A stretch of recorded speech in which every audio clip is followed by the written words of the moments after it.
In the heart of Igbo land, nestled between rolling green hills and winding red earth roads, lay the village of Umwogo.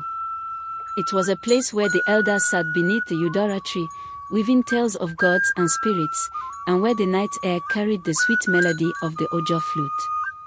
But for Adaeze, the village was a place of silent suffering. She had been only 6 when the cold hands of death snatched her parents away. The village whispered that it was a curse, that her mother had angered the gods. Her father's relatives, who once called her NWA Annie, our child, turned away, leaving her in the care of her father's brother, Okonkwo. Okonkwo's compound was large, but Adaeze's place in it was small. She was given a mat in the open corridor where the wind nipped at her skin during harmattan nights.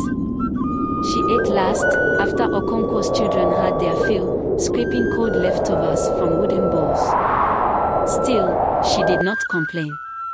She swept the compound before the first cock crowed, fetched water from the stream with a pot twice her size, and pounded yam until her arms ached. The only thing that brought her joy was the moon. On full moon nights, she would sit outside, whispering her dreams to the silver light above, imagining a world where she was more than just a servant in her own family. One evening, a traveling dibia, medicine man, passed through Umwogo. He stopped at Okonkwo's compound, drawn by the sight of Adaeze humming a tune as she washed clothes by the well. "Who is this child?" he asked, his voice deep like distant thunder. "She is an unfortunate one," Okonkwo's wife, Neka, scoffed. "A burden left behind by her foolish parents." The dibia watched Adaeze closely, then turned to Okonkwo. "This child is no burden. She carries the mark of destiny." Okonkwo laughed, but uneasily. "What destiny can a wretched orphan have?" The dibia ignored him and knelt before Adaeze. "Tell me, child, do you dream?" Adaeze hesitated, then nodded. "Yes, Papa. I dream of a world where I am free. Where I am more than this." The dibia smiled. "The moon listens to you. You are special, Adaeze. The gods have chosen you for something greater."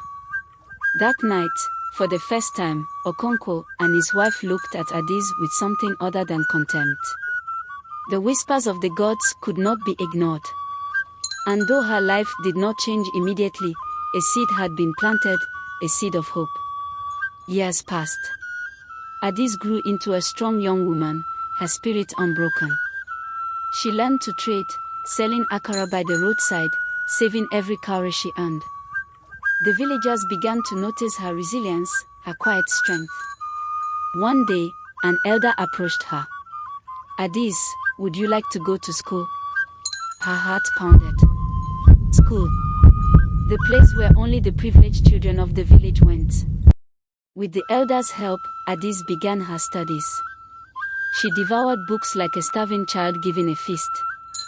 The girl who once whispered to the moon now stood before her people, speaking of change, of education, of dreams that reached beyond Umwogo's hills. And one day, when she had built a school in her father's name, when children who once had no hope sat in neat rows, learning under the shade of the Udara tree, the same people who had pitied her now called her Nwani Yugo, the woman of honor. The moon had listened. And Adaeze, the orphan of Umwogo, had become a legend.